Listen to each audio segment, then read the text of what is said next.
Good afternoon, everybody. It's nice to see all your smiling faces on this Monday morning.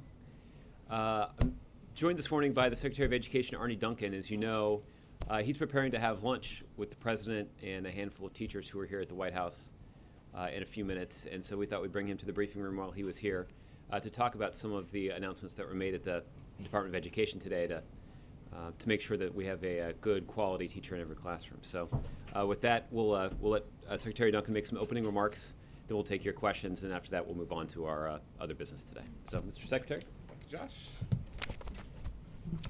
Good morning. And over the past couple of years, I've had the opportunity to meet with literally hundreds and hundreds of fantastic educators across all 50 states. And as Josh said, in a few minutes, the President and I will meet with a couple more to talk about their experiences.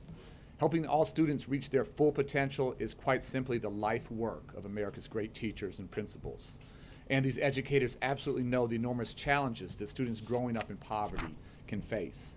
Right now across the country, despite teachers and principals' Herculean efforts, students from low-income families and students of color often face daunting achievement gaps.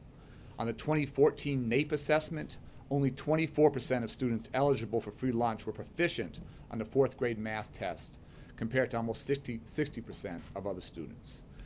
And as everyone here knows, access to great teachers has far-reaching positive effects for students, including increased achievement levels, increased likelihood of college attendance, and higher wages over their lifetime. Other high-performing countries not only understand this profound truth, but more importantly, they act upon it. In South Korea, for example, according to one study, students from low-income families are actually more likely than students from wealthier families to have access to high-quality teachers. But we've struggled with that here in the United States. And today, race and family income too often still predict students' access to excellent educators. That is simply unacceptable, and we must do better and do better together. For example, in Louisiana, the percentage of teachers rated effective is 50% higher in low poverty, low minority schools than in high poverty, high minority schools. Similarly, in Tennessee, low poverty, low minority schools have almost a 33% more teachers who are rated highly effective when compared to high poverty, high minority schools. And in North Carolina, highly effective teachers are 50% more likely to leave a disadvantaged school than a school of more privilege. By no means are these states alone, actually far from it, and I applaud their courage in making this information public and transparent. Change can only come when we deal openly and honestly with the facts, and we need more states and districts to challenge the status quo. This problem exists because of systemic inequities that shortchange certain schools, communities, and districts across the country. Teachers and principals are not the problem, and they are absolutely essential elements of the solution. They devote their lives to preparing our students for college and careers. And we need to provide the support that they need to succeed and stay in high-need schools where their talent and their commitment is so desperately needed.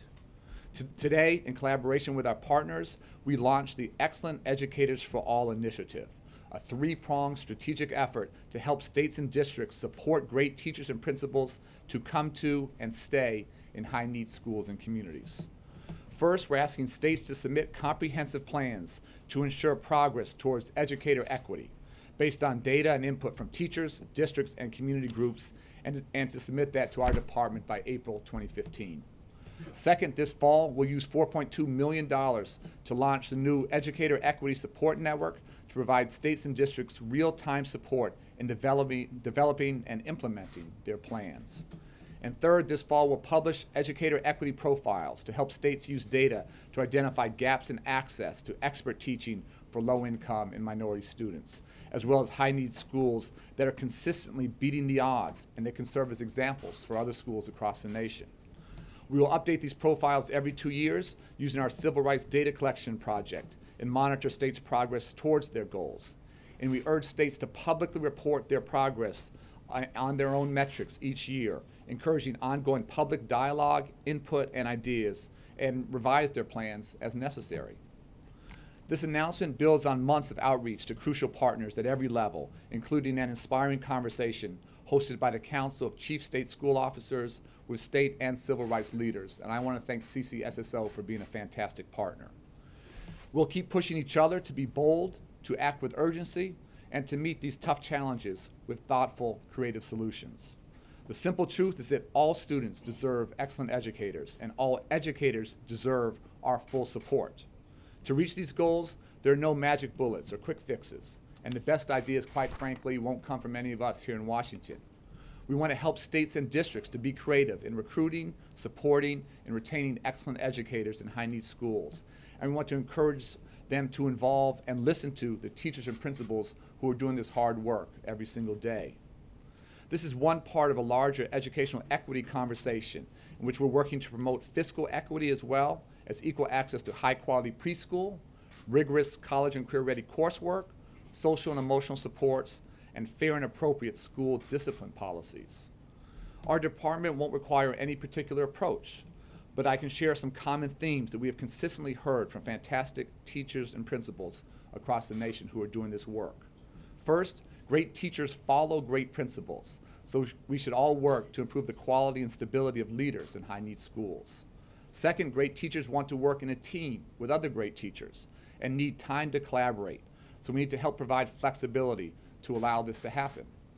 Third, great teachers need extra help and support, particularly early on in their careers. So we should provide high-quality coaching, mentorship, and professional learning opportunities to teachers in high-need schools. Fourth, great teachers want to grow and take on additional leadership responsibilities. So we need to create opportunities that don't require them to leave the classroom to advance professionally and have greater impact. Fifth, great teachers absolutely deserve to be well paid for these extra efforts and responsibilities and for their effectiveness in keeping students on track to succeed in college and career. And finally, great teachers and principals are in it for the long haul, and we must be as well. Meaningful reform will take tireless work and relentless commitment. The good news here is that across the country, many people are taking real action, showing real courage and creativity in working to challenge the status quo. In Boston, the district is partnering with Teach Plus to recruit and support and retain teams of effective, experienced teachers, and the results for students have been pretty profound. In Louisiana, the State Department of Education is implementing the TAP system for teacher and student advancement in 66 schools with high concentrations of minority and low-income students. Teachers there get intense support and differential compensation, and their early results for those TAP schools are very promising. In fact, the imbalance between highly effective and less effective teachers has basically closed in those schools. And finally, in Ohio, the state has provided $15 million in a 4-year grant to the Ohio Appalachian Collaborative to help 27 rural districts join together in addressing the unique challenges they face and ensuring their teachers have the support that they need. Now together, let's shape a conversation that is national in scope, but local in its solutions. Let's find a way that supports students and educators, and let's keep working together until we make these changes the reality for every single child in the country. Thank you. I'll stop there and take any questions. Julie, let's start us off. Thanks, Josh. Thank you, Mr. Secretary. The NEA seems to be pinning some of its frustration with the administration's education policies on you directly. They voted over the last couple of days to call for your resignation, and I'm wondering if you could respond both to that call and also their broader concerns about the administration's policies. I was actually trying to stay out of local union politics. I think most teachers do too, and we've had very good working relationship with the NEA in the past.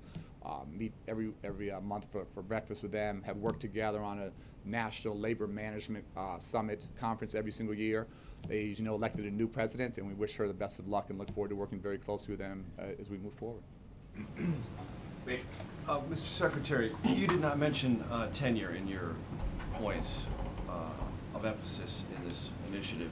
And as you know and commented on, in California, they had this sort of earthquake throughout the entire primary school system with removal of tenure. And you were generally praiseworthy of that at the time and identified that some of the students who brought the suit were victimized by some of the things you're trying to address here. Can you talk to us about how tenure fits into that? And when you said earlier that teachers and principals are not the problem, your complimentary reaction to that tenure decision in California suggested some teachers, in fact, are the problem. No, again, I'll be very, very clear that I will always support due process rights. That's critically important. I will always support the right to tenure. We just want that to be a meaningful bar.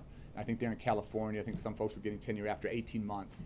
And this should be something that's earned by demonstrating effectiveness. And we think across the country, folks can come together. They can either litigate this for the next 10 years all over the nation, or we can come together to think about how we absolutely support teachers and how we help make sure that students are supported as well. And those interests should absolutely be linked. And we think there's a common sense way to do that, and we hope folks will come together to work on that together. Justin. Thanks, Mr. Secretary. I'm wondering how or if these education equity profiles will play into states' waivers for No Child Left Behind going forward. Well, we'll look at this going forward, and again, we just really want states to take this very, very seriously. That if we're serious about closing achievement gaps, I keep saying we have to be serious about closing opportunity gaps, and we know how critically important great teachers and great principals are to closing those gaps and giving disadvantaged children a chance to be successful.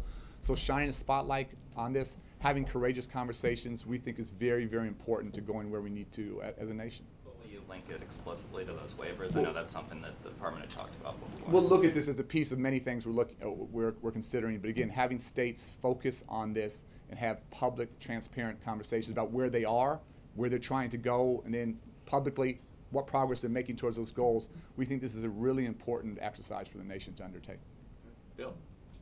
Mr. Secretary, you know, last month Governor Jindal of Louisiana became the fourth governor to want to pull out of Common Core. What do you think of that move on his part?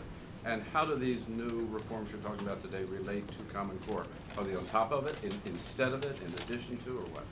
Well, obviously, great teachers are central to everything we're trying to do to help students. So we think this is essential to moving education forward as a nation. Across the country, as we go into the fall, over 40 states are moving forward with higher standards. We think that's fantastic. We think in Louisiana, the governor's a little bit isolated there. The state board, the business community, teachers are all moving forward. Teachers need the support of their state houses to raise the bar. And again, having high standards, telling children the truth about where they are in terms of being truly college and career ready, we think that's absolutely the right thing to do for the nation. Sticking with Common Core. Always been for high standards. High standards, that's what we're about. Truly preparing students for college and career. Anita? What you're talking about today has no congressional component, it sounds like. It does not.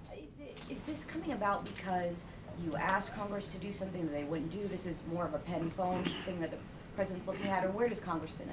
Well, we love to partner with Congress on any and everything we do. We obviously would have loved Congress to fix No Child Left Behind, which is broken. To tie back to the previous question, one of the unintended consequences of the No Child Left Behind law is about 20 states dummied down their standards to make politicians look good. And that was bad for children, it's bad for education, it's bad for the country. And we want to raise standards, and we want to take on this equity challenge, this equity agenda in a very serious way. In a perfect world, we would be addressing this in a bipartisan way with Congress and fixing No Child Left Behind. Stand ready to do that today, tomorrow, next week, next month. But we just can't continue to wait. And our children have one chance to get a great education, so we're going to move now. All right. Peter? The plans that you're asking the state school chiefs to submit were really started under the 2006 law, right? Correct, yes. So are you asking them to update, or are there just a lot of states that never sent them in the first place? Well, I think states submitted them before. Again, that's 7, 8 years ago. So asking states to come look at the, be transparent in their data, what's working, what's not. Some places are doing a great job of taking this on. Others aren't taking it so seriously. But give them a chance to really put their best foot forward, their best thinking forward. And again, the state chief officers have been a fantastic partner here. There's a real level of courage and commitment, which makes me very hopeful about where we can go. No one's trying to sweep this stuff under the rug, and we want them to submit their plans, and then on a going forward basis, have clear metrics, measure themselves against those metrics, be transparent in that, and this be part of the business of what they're doing as we move forward. You're also saying in the documents that you released earlier today that inexperienced teachers often are in high-need schools. Disproportionately, yeah. Okay, so where do you think inexperienced teachers should go? Where should first-year, second-year teachers They should go everywhere, and again, you can have amazing first-year teachers, obviously, Exactly. but when you just have, like any team, you want a diversity of veterans and some younger players as well. So when a school or a school district or a set of schools in a disadvantaged community has disproportionate numbers of inexperienced teachers, that's not a good thing. You want to balance on any team, and what we're looking for is to increase effectiveness in disadvantaged communities. As a nation, we've had far too few incentives, and frankly, lots of disincentives for the hardest working, the most committed teachers and principals to go to the communities who need the most help. And we have to get together, reverse that. John, I'll give you the last one. The Secretary's got a lunch to go to. You may have heard about it. Yeah, I didn't hear a direct response to Julie's question. The NEA has directly called for your resignation, and the AFT said they appreciate the sentiment behind that call. These are the two, obviously, largest teachers' unions.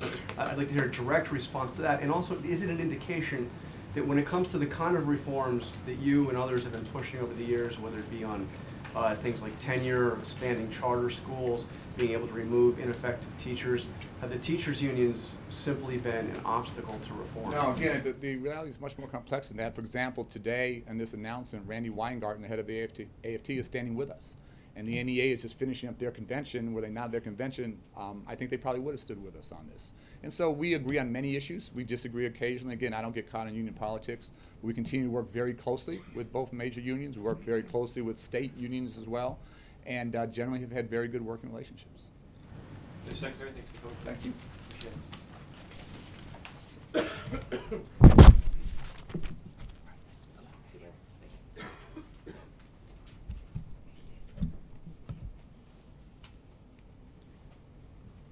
All right. I don't have anything at the top other than what the Secretary had to say, so Julie, we'll go straight to questions. Thanks. I just wanted to ask about the reports about some possible U.S. spying in Germany. Reports that a German intelligence employee spied for the U.S. Are you in a position to be able to confirm whether that is accurate?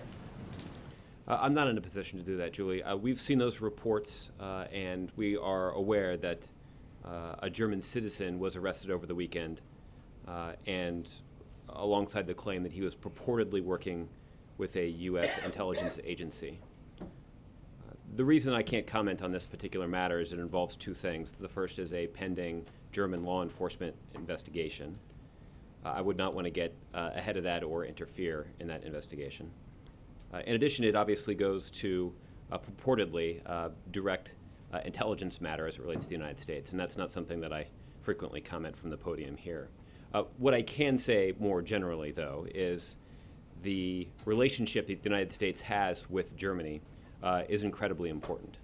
This is a very close partnership that we have on a range of security issues, including some intelligence issues. That partnership is built on respect, and it's built on decades of cooperation and shared values. All of those things are high priorities, not just of this administration, but of this country. So we're going to work with the Germans to resolve this situation appropriately. Chancellor Merkel said today that if these reports are true, that it would be a, quote, clear contradiction of trust between allies. Would Well, that's obviously a big if.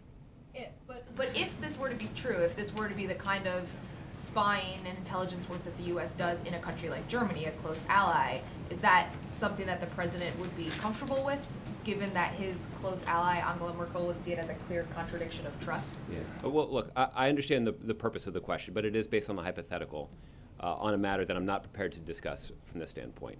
But suffice it to say, that doesn't change the fact that we highly value the close working relationship we have with the Germans on a wide range of issues, but particularly on security and intelligence matters.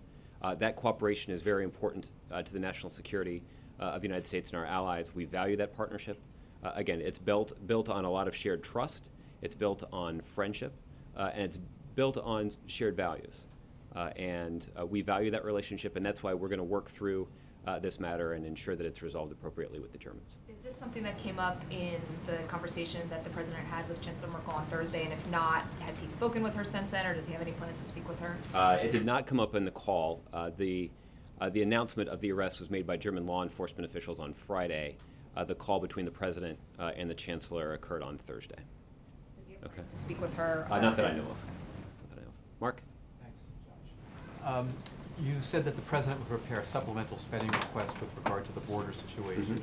Mm-hmm. Exactly how much money is he going to ask for? Can you provide more details about that spending request? I'm not prepared to offer more details about that right now. I would anticipate that we'll have an announcement about this tomorrow. And at that point, we'll have a lot of details about what exactly is included in that supplemental request. As you know, it's related to our efforts to add additional resources to the border in the form of immigration judges, ICE lawyers, asylum officials, and others that can help us more rapidly and efficiently process the immigration cases that are currently backlogged as it relates to a surge that we've seen at the southwest border.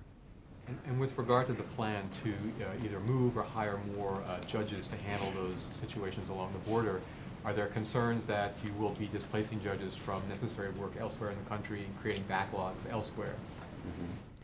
Well, it does. I mean, the president has talked about this a little bit already, that he's directed that some resources from the interior be devoted to the border region.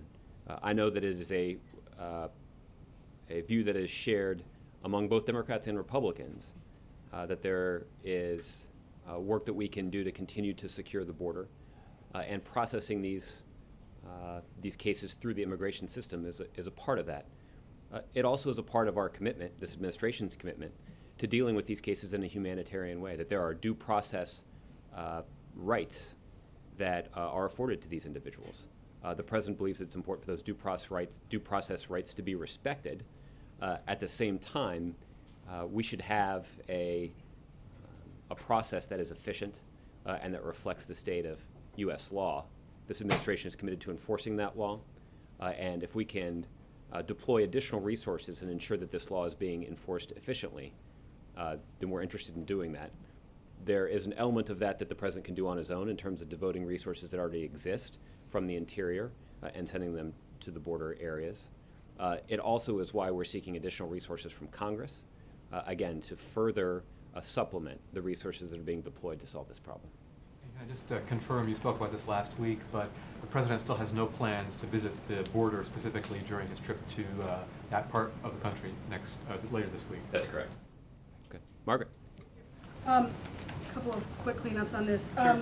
So what Chancellor Merkel partly had asked for is a statement from the U.S. about this. Is what you just gave going to serve as the statement, or should we expect in the coming days an additional statement that actually, I mean, I know why you can't do it right now from the podium, but actually addresses some of the specific allegations? As of right now, I'm not in a position to comment any further on this particular matter. You're certainly welcome to ask in the days ahead, and if there's additional information that I can share, then I will. And on the announcement tomorrow about the border stuff, will that actually be the supplemental that's being announced? Just to clarify, is that what you're saying, that Yes. it's going to come tomorrow? Yes. And so all the details about how much money, in which tranches to which subcommittees or whatever, that's all going to be addressed then, and you're not able to talk about it? It's a pretty detailed compilation. I don't know that it goes exactly down to that level, but we will endeavor to make officials available to answer those kinds of questions when we've presented the supplemental request tomorrow. Quick 2016 question. There was a report over the weekend suggesting that President Obama is secretly really interested in having Elizabeth Warren as the nominee and not Hillary Clinton. I'm just wondering whether you can address from the podium whether there's anything accurate to that report, or whether he plans on getting involved in choosing sides in the Democratic primary. At this point, it's still in the middle of 2014. I'm not aware of any particular positions or candidates or all that much thinking, to be honest with you, that the president has done as it relates to the next presidential election. So I haven't actually seen those reports, but the president's got a very full plate in front of him right now in terms of trying to move this country forward and expanding economic opportunity for the middle class. That's what he's focused on right now. It's what he'll be focused on through over the course of the next couple of years. And if it gets to late 2016 and you guys want to talk presidential politics, maybe we can do that. All right, let's move around a little bit. Christy. Thanks, Josh. Last week, the president also asked for more latitude for DHS and deportations of the kids at the border. Have you gotten any signals from Senate Democrats that there's something they might be interested in doing? I'm not in a position to talk about the specific conversations between Senate Democrats and the White House on this particular matter. I would expect, however, based on the public comments we've seen from members of Congress, both Democrats and Republicans, that we should see some bipartisan support for this. There is concern about the urgent humanitarian situation that we see on the southwest border.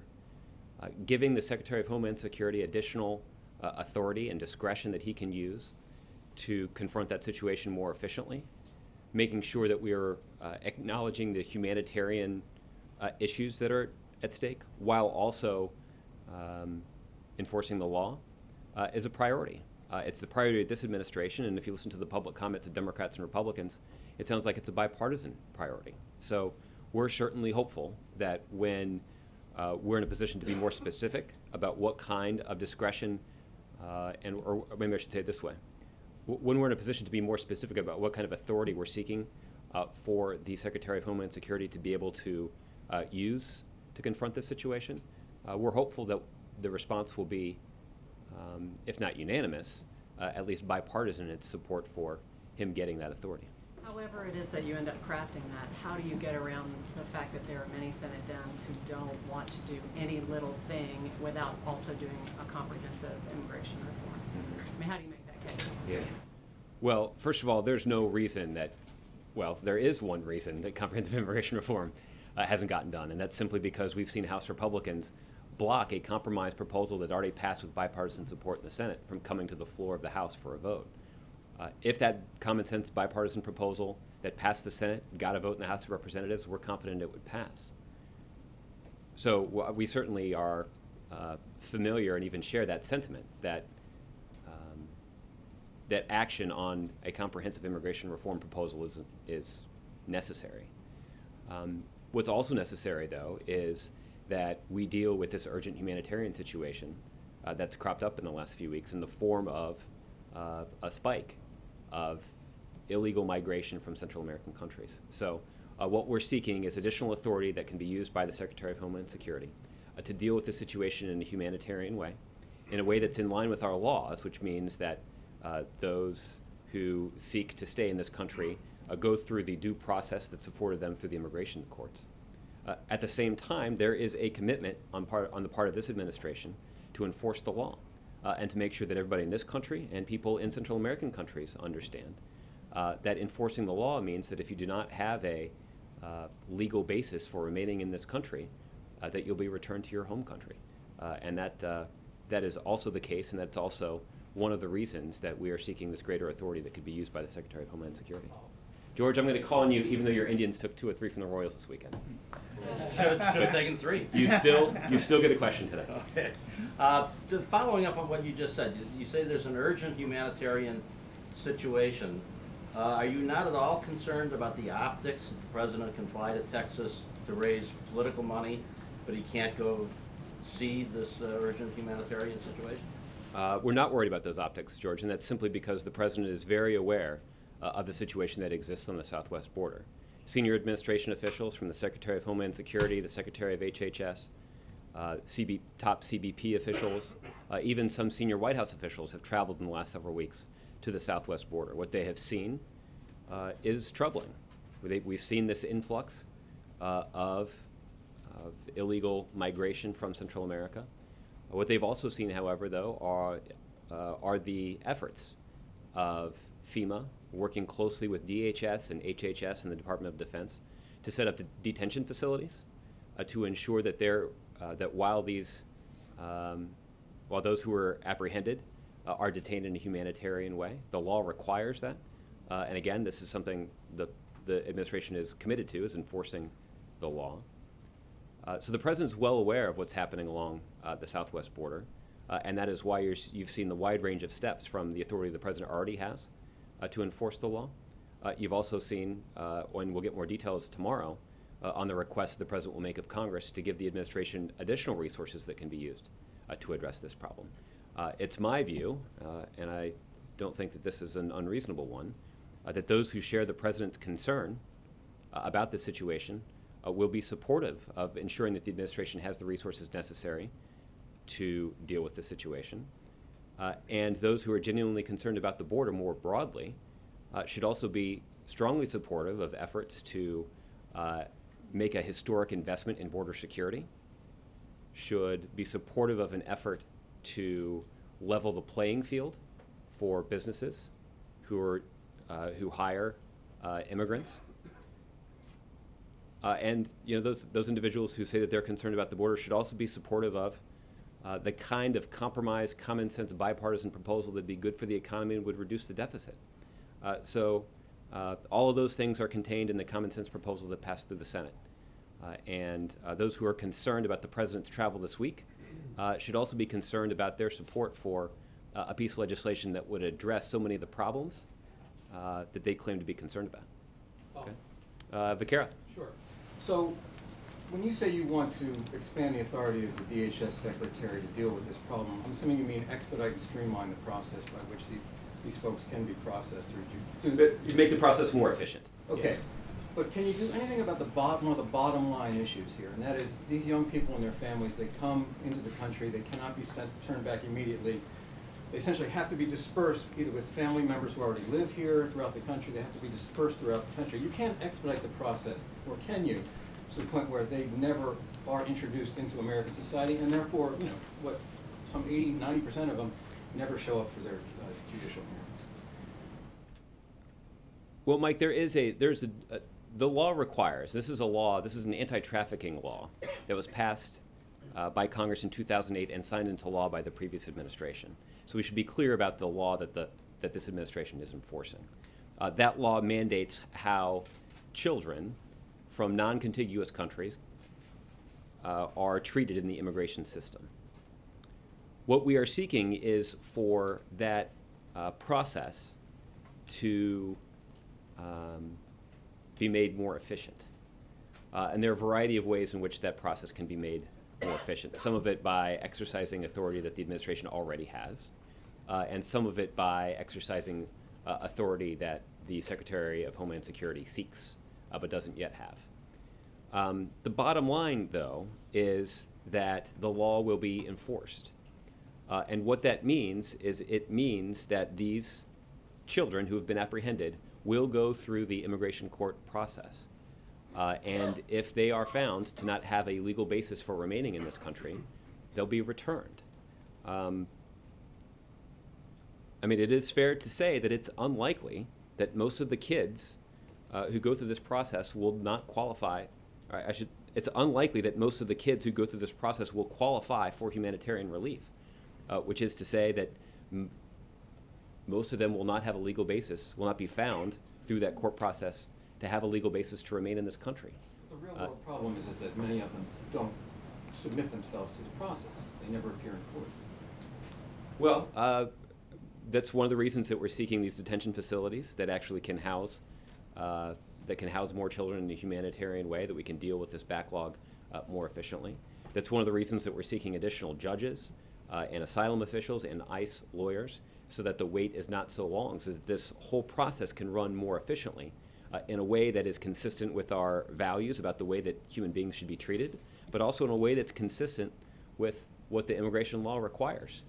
We're committed to fulfilling the tenets of that law, and that is likely to require some children to be sent back to their home countries. That is why we have spoken in very clear and candid terms that parents who are considering putting their children in the hands of a criminal with only the promise that that child will be welcomed with open arms in America should not do so. The journey is dangerous, and the promise is not one that can be fulfilled. If those children do not have a legal basis for remaining in this country, and as I mentioned, it's unlikely that those children will be found to have or unlikely to qualify for humanitarian relief, they'll be sent home. Okay, Chris.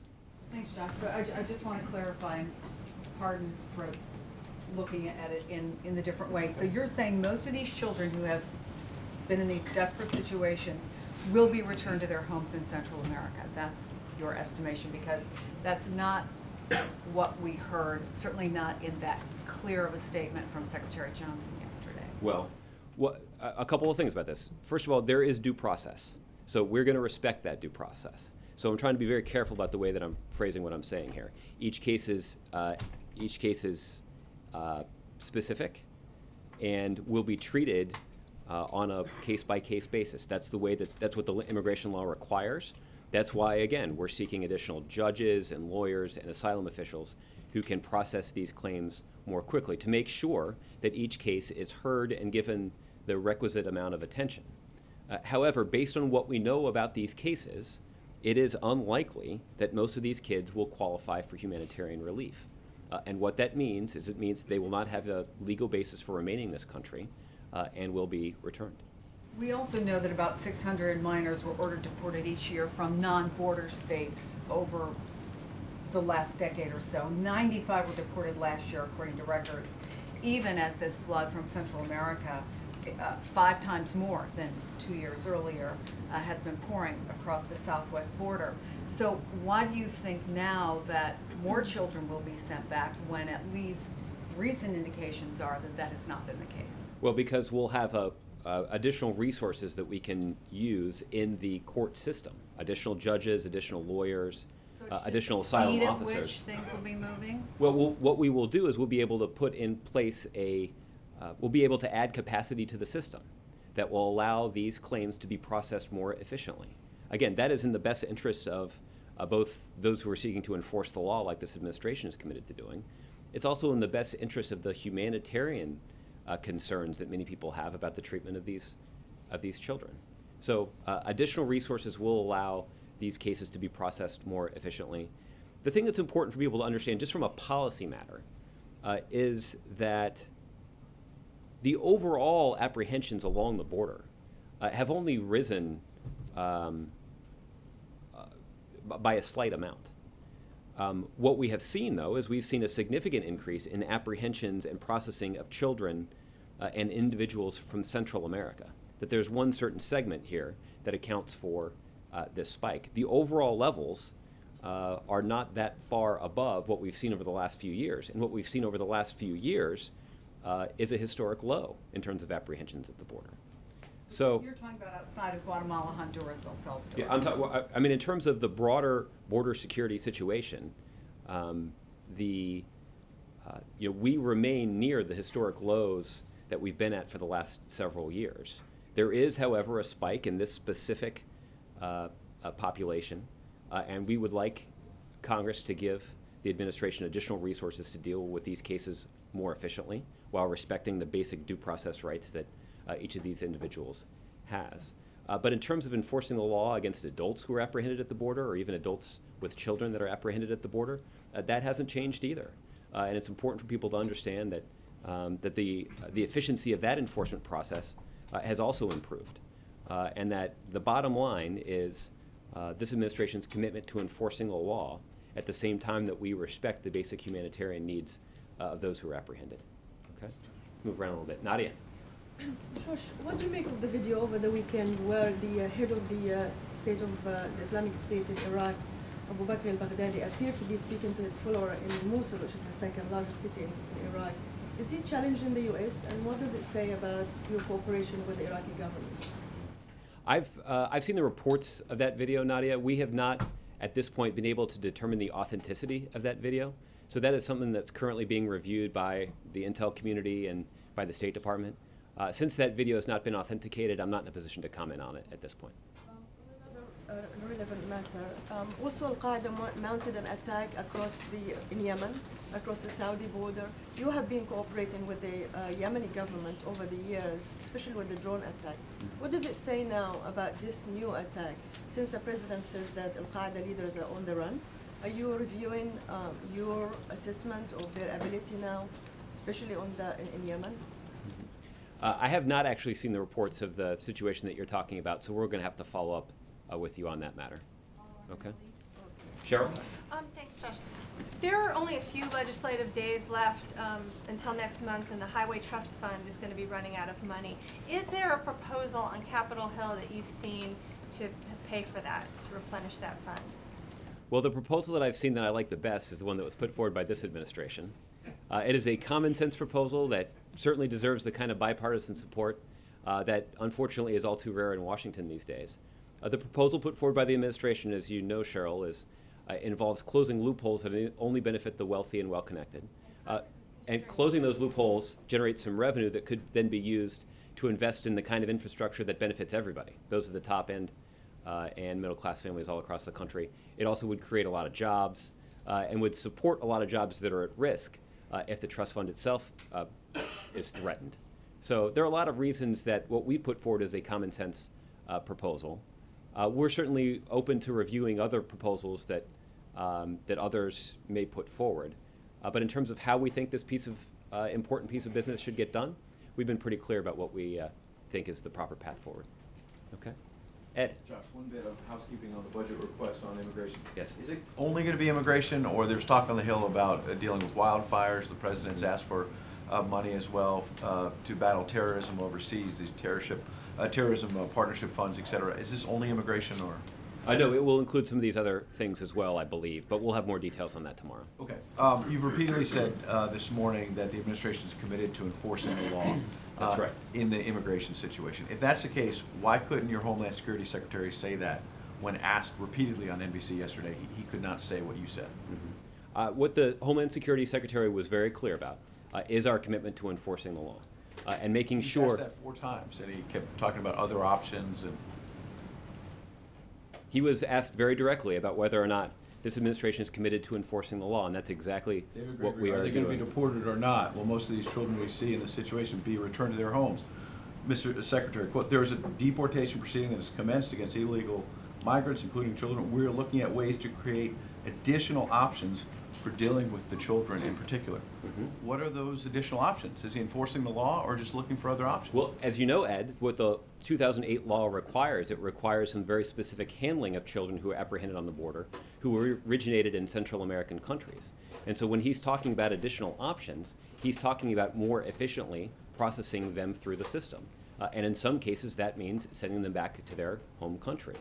As I pointed out, that once they go through the immigration system, it is our view that it's unlikely that most of those kids will qualify for humanitarian relief. If they don't qualify for that humanitarian relief and don't have a legal basis for remaining in this country, they will be sent back. Nobody should make any mistake about it. How do you react when a Democratic Congressman, Henry Cuellar from Texas, said yesterday that he thinks the President, the White House, has been one step behind, and you should have known months ago that this crisis was developing, and basically suggested you hadn't done anything? This administration has been very proactive as we've dealt with this situation. We have increased the amount of resources that are currently deployed to our immigration system to more efficiently process the cases. By adding judges and lawyers and asylum officials, we can more effectively and efficiently process these claims. We've also opened up detention facilities to make sure that those adults who arrive in this country that are accompanied by children have a place where they can stay while their immigration process is playing out. And we have improved our efficiency when it comes to apprehending adults at the border, quickly processing their immigration claims, and in most cases, sending them back to the country where they originated as well. So this administration has been working proactively to deal with what I think everybody acknowledges is a very difficult situation, with the idea in mind that it's important to both respect the basic humanitarian needs of those who show up on our southwestern border, but also to enforce the law. On that question of proactivity, though, the Department of Homeland Security had a contract, a bid out as early as January of this year, looking for escorts to help unaccompanied minors.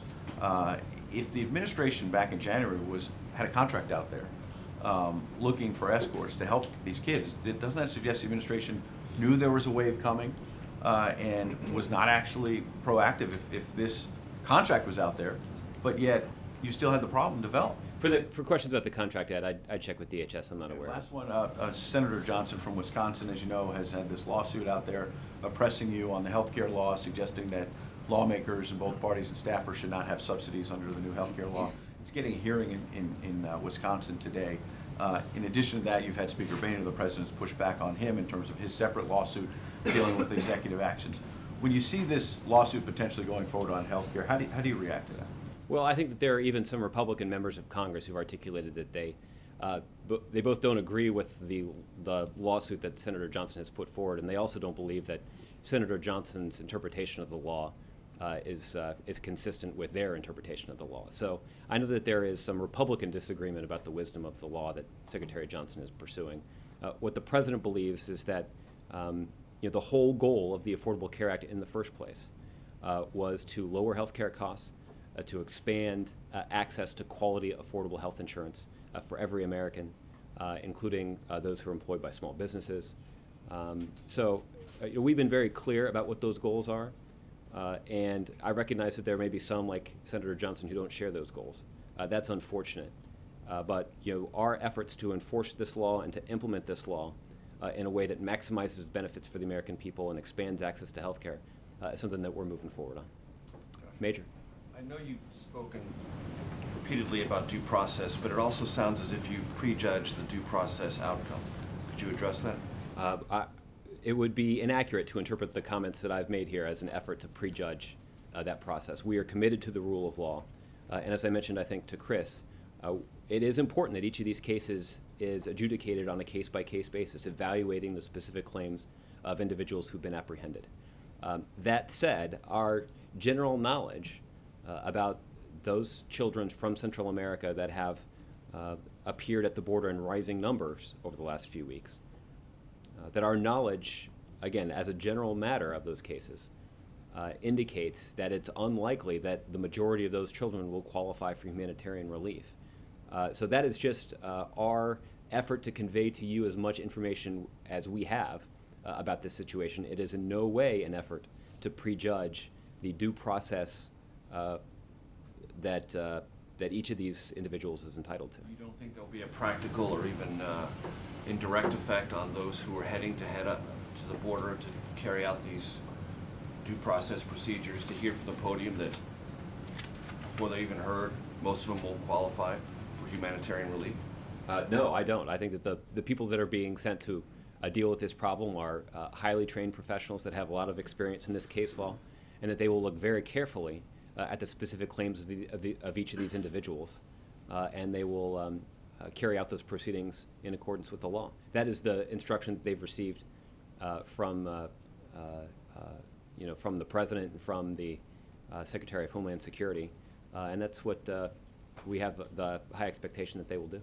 Setting aside whether the President goes to the border, is he prepared to say what you have said this morning and let those who might be considering this as an option in Central America know, don't come because you're likely to be sent back and I'm going to enforce the law? I mean, as directly as you said it here this morning? I think the President was pretty direct when he was asked about this 10 days or so ago in an interview with Mr. Carl's network. He said he would enforce the law. You said something different. I think what he said most of these cases won't qualify. I think what he said was, he said, don't send your children here. And then he went on to explain why that was the case. And that explanation is in line with our laws. And that is, I mean, the other thing that the President highlighted, and this is important as well, the President highlighted that what we're talking about is a very dangerous journey. In many cases, this is a journey that is being led by criminal networks that are seeking only to prey upon those who live in increasingly desperate situations. That is deplorable. It's one of the reasons that the administration is also seeking greater authority to crack down on some of those criminal networks. Hopefully Congress will give us the ability to enforce the law against those criminal networks as well by handing out even stiffer punishments for those who are caught preying on those in a particularly vulnerable state. But our commitment here to enforcing the law and the candid message that is being delivered to families throughout Central America is that they should not entrust their children in the hands of a criminal on the promise that they'll be welcomed in the United States of America. When Julie was asking you about Chancellor Merkel saying if these allegations are true, you volunteered and said that's a big if. To my ears, that sounded like a qualified denial. Why don't you just deny? No, that's not what it was. That's not what it was. All I'm saying is it was an observation about her question, which is that it was predicated entirely on a hypothetical. Not that it was an unreasonable question, but just that it was predicated on a hypothetical. No, what she was quoting you was the Chancellor of Germany saying if this is true, it would constitute a breach in her understanding of her relationship with this country's government. Right. That's not a hypothetical. That's a statement from the German Chancellor. And then you said that's a big if. And so I'm just wondering what's the context of the big if, because it sounded like what you were saying is these allegations are unlikely to be proven true.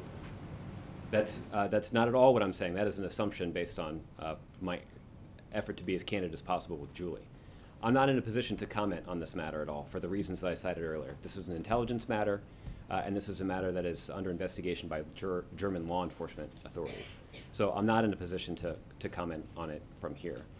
As it relates to our relationship with Germany, it is a relationship that is highly valued by this country and this administration for a whole variety of reasons, including the solid cooperation and partnership that we have when it comes to our nation's national security and our intelligence network. So we value that strong working relationship, and that is why we're committed to making sure that we resolve this issue with the Germans appropriately. Okay. Scott? Josh, we had an immigration judge on last week who said that in some cases the deportation hearing for these unescorted minors can take years because of the backlog. And presumably word of that is also making its way back to Central America. Isn't that undermining the president and the vice president when they try to tell parents, don't put your kids on this dangerous journey? I mean, even if it's 2-3 years, they are in fact being welcomed to the United States. Mm-hmm. Well, that is not the, well, let me say a couple of things about that. That is one of the reasons, again, that the president has directed that additional judges, asylum officials, and ICE attorneys be dedicated to dealing with the backlog of cases that we're seeing at the border. The other thing that's important for people to understand is that we're prioritizing recent apprehensions. And that means that people who are planning to show up in the next few weeks are likely to have their cases processed pretty efficiently through the system. Again, due process will be respected. Basic humanitarian responsibilities that are dictated by the law but also are part of our national values will also be respected. That means these children, when they arrive, they'll be housed in a facility that's maintained by HHS. But this administration is committed to enforcing the law and making sure that the immigration claims of these individuals is processed quickly through the immigration court system. And that's why we're seeking additional judges and lawyers to make that process operate as efficiently as we can. So you're going to do sort of last in, first out, people, and they'll never leave the detention facility rather than trying to deal with the backlog. I think it's a little bit more complicated than can be described in my introduction to accounting class. But people should understand that those cases will move efficiently through the system, and that's why we're seeking additional resources. So we can both whittle down that backlog, but also address the basic due process claims of those who have recently arrived at the border. Well, and are you also trying to avoid the situation where the minors are released to family members and? Right. It's my understanding that when those releases take place, it's because of the backlog, and so we're trying to both trim the backlog, but also to prioritize the handling of those more recent arrivals. John? Josh, have you been able to get an answer for me yet as to how many of those that are released with the promise of returning to a court date are actually showing up for their hearing? Mm-hmm. I don't have a specific number in front of me, John. There are a couple of things. I've been asking this for a couple of weeks. I know. Is there a reason why you can't? But there are a couple of things that are important for you to understand. The first is that if I did have that number here, it would not necessarily give you an accurate picture of what's actually happening. Because what we're seeing is that we've seen this recent surge just in the last few weeks of recent arrivals. Sometimes, because the backlog is rather lengthy, the notice to appear is in some cases a rather lengthy period of time.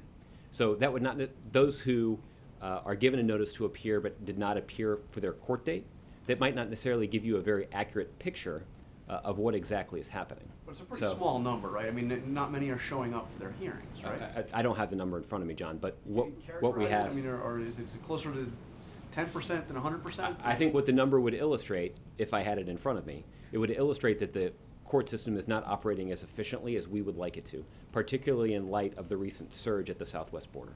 And that's why we're seeking additional resources to whittle down that backlog, to more efficiently deal with those who've been recently apprehended, and making sure that we are enforcing the law.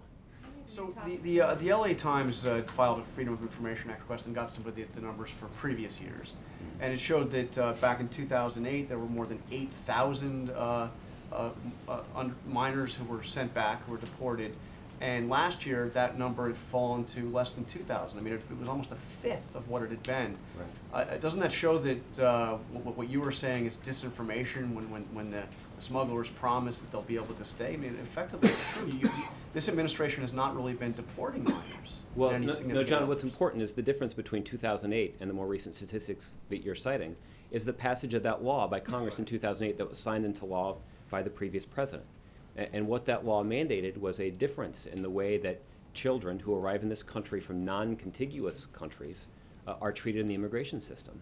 So this is, the numbers that you cite reflect, or at least are the consequence of this administration's consistent commitment for enforcing the law. What we are seeking is greater authority for the Secretary of Homeland Security to exercise some discretion that would allow him to make that process more efficient, and in some cases, more quickly and promptly remove some children from this country if it is found that they don't have, that they don't qualify for humanitarian relief. So understanding those numbers that were presented in the Times this morning requires someone to take into account what the enforcement of the law requires. And what that law required was a longer process for adjudicating the cases of these children from non-contiguous countries. But the bottom line is, what it shows is that minors that are coming into this country illegally are, by and large, have been able to stay because there have been so few deportations. I mean, you may blame it on the law, others may blame it on lax John, I'm not blaming it on the law. I'm merely citing that this is what the law requires. There are some suggestions from our opponents that the problem here is the president's not enforcing the law. The fact is the president is enforcing the law. And what we are seeking is greater authority to more effectively enforce that law that would allow the administration to act more quickly, in some cases, to return children from the country where they originated if it's found that they don't have a legal standing for remaining here. And can I just, I've got a question on another subject. Sure. If you can remind me, the president's tweets, those tweets that go out under @Barack Obama. Yes. I understand those aren't signed BO or not directly written by him. Does he even read the others? Does he know they're going out? Are they reviewed by senior people at the White House? Mm-hmm. Or is that just simply OFA, you know, doing something on his behalf that he's... I suspect you're going to ask me about a tweet from @Barack Obama that I may not have seen, but I'm happy to give you some insight into the process, which is that the @Barack Obama Twitter handle is maintained by OFA. That is the political organization that was the offshoot of the campaign. And that is a Twitter handle that is maintained independent of the White House. Okay, so the tweet I'm going to ask you about... oh, good. I knew that was coming. Is after the Hobby Lobby decision, they did a throwback Thursday tweet, to throwback to last week when a woman, not her boss, made her own decisions about her health care. Does the president believe that because of the Hobby Lobby decision, that women are not allowed to make their own decisions about their health care unless they consult with their boss? That's certainly true of women in some cases. And that's the concern that this administration has, that what the Supreme Court ruling, the consequence of that Supreme Court ruling, is it will allow bosses to interfere with what the president believes should be the freedom that any woman has to make her own decisions about her health care. So he was aware of that tweet, as far as you know? I'm not sure if he was aware of that Were you tweet. aware of that? Again, because it was because the Twitter handle is maintained independent of the White House, I was not aware of it. But it sounds like, based on your description, that it is consistent with a priority that the president and this administration have attempted to advance, which is that women should have the freedom to make their own decisions about their health care without interference from their boss. Okay? Mark? On Iraq, a question. The administration has made it clear from the very beginning during this latest crisis that the priority is for the Iraqis to form an inclusive national government. We heard overnight that the Iraqi parliament's not even going to reconvene until August 12th, which is more than a month from now. By all accounts, the process of government formation is paralyzed. Is the administration satisfied with the efforts so far of Iraqi leaders to overcome these sectarian issues? And what else can the United States do to prod along that process? Well, Mark, I've been pretty candid, I think, over the last couple of weeks in articulating our disappointment that Iraq's political leaders have not been able to move more quickly to unify that country. That nation faces an existential threat from ISIL right now. And to confront that threat, the country will need to be united. This is a message that's been delivered by a range of senior administration officials, particularly the vice president, who spent a lot of time on the phone with political leaders in that country. We've made clear that that is a necessary step. We've also made clear that the president has made clear that additional military involvement will only be done in coordination with tangible commitments from Iraq's leaders to pursue a more inclusive governing agenda. The reason for that is that this existential threat that's posed by ISIL certainly has a security dimension to it, but it only highlights the the degree to which Iraq is vulnerable to sectarian divisions. And it will require Iraq's political leaders from each of these major communities in Iraq, the Shia, the Shia, the Sunni, and the Kurds, to put aside those sectarian divisions, to put aside their own political ambitions in some cases, and put the interests of the country first. And we are urging Iraq's leaders to do that, and quite frankly, to do that more than they have in the last few weeks. But it seems as if they're going in the opposite direction. Vice President Biden calls, and rather than move up their date for convening Parliament, they're moving it back. So are they brushing aside what your urgent advice is? Well, I think that we've seen some constructive words from, from other leading members of Iraq society. We saw, a representative of the Grand Ayatollah Sistani comment and urge Iraq's political leadership to do the same thing that this administration has been urging them to do. We've seen other countries in the region urge Iraq's political leaders to come together and unify that country. So I think that there is widespread agreement in the region and around the world that the way in which this problem can be solved is pretty clear. It will require difficult steps, and I don't think anybody's tried to minimize. I certainly haven't tried to minimize the difficulty of making these kinds of decisions and reaching these kinds of agreements. But to be blunt about it, reaching those agreements and making those difficult decisions are necessary for Iraq to survive. Thanks, Josh. John? Gizzy? Yeah. Thank you, Josh. You're welcome.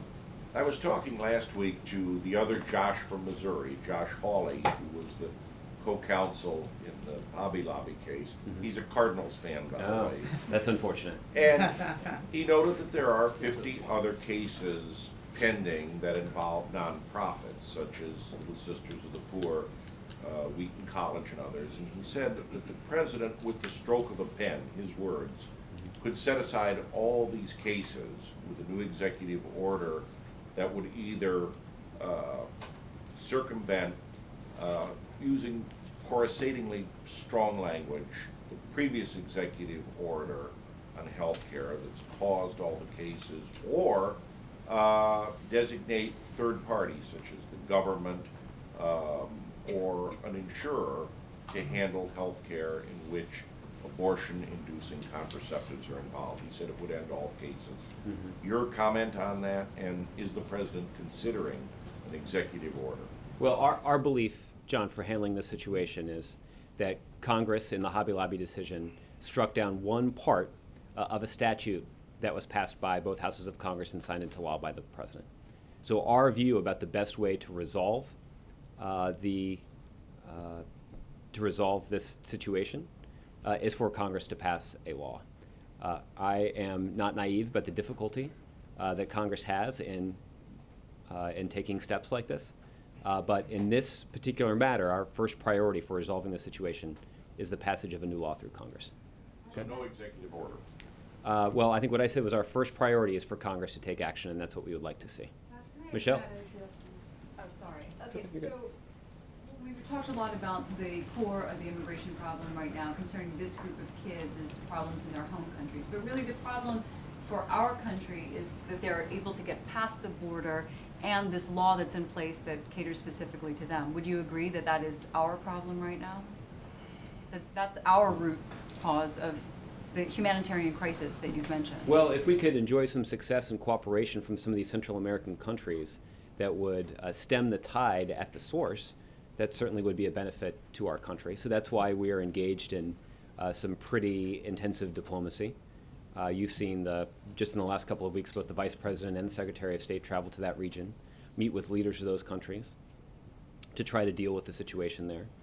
That involves increasing funding for some USAID programs that would promote community development, in some cases even set up repatriation centers to make it more efficient to move children who left that country back to that country. It also involves greater cooperation with law enforcement officials, that we have existing law enforcement relationships that can be leveraged to improve citizen security in those countries. So we're engaged in a variety of efforts, some of which are underway in the home countries of those who are seeking to travel to this one. But it is accurate to point out that there is an urgent humanitarian situation that is in full bloom on the U.S. border.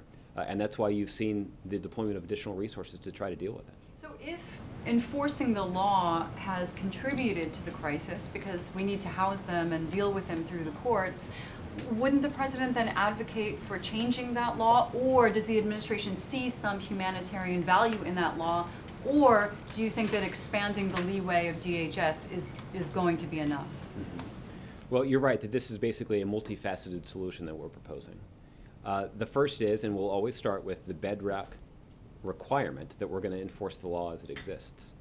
Now, what we're also seeking is additional authority from Congress that can be given to the Secretary of Homeland Security to exercise some discretion to more promptly remove children who it is found through the court process that they don't have a legal basis for remaining in this country. Doesn't that law need to be changed, basically? I mean, we already know that most of the kids won't have that remedy within their situations anyway. Mm-hmm. You're right that that it is our expectation that after going through the legal process, that the majority of these kids will not qualify for humanitarian relief. There's also the law that we're discussing is actually an anti-trafficking law. There are some important benefits to this law. There are some kids who are moved through trafficking networks from Asia, for example, who need to have the kind of guarantees and protections in terms of ensuring that due process is followed. So that law is important, but in light of this recent surge that we've seen from Central American countries, there is additional authority that could be used by the Secretary of Homeland Security that would allow us to enforce that law more effectively in a way that's in the best interest of this country, but also in the best interest of those children. Oh, great. And sorry, last question. The supplemental request, will that include a piece for border security at all, or is this all remedy once they're past the border? Well, the supplemental request that we're seeking principally focuses on these immigration court resources, judges, lawyers, prosecutors, asylum officials, who can make sure that these cases are processed more efficiently. The issue right now is, I mean, I've seen reporting on many of your networks and outlets that a lot of these individuals who are traveling from Central American countries aren't necessarily seeking to get through the border. In fact, they're seeking out Border Patrol officers so that they can be detained and go through the immigration system. So we certainly are interested in making sure that we have the additional resources in place in the immigration system to process those claims more quickly. And in most cases, when we're talking about adults, that they can be returned to their home country more quickly. For those who are concerned about border security, and I saw that there were a couple of Republicans who were rather forceful in their advocacy for increased border security on a couple of Sunday morning programs. The fact of the matter is, comprehensive immigration reform that passed through the Senate and is being blocked by Republicans in the House includes a historic investment in border security. So those who claim that they are against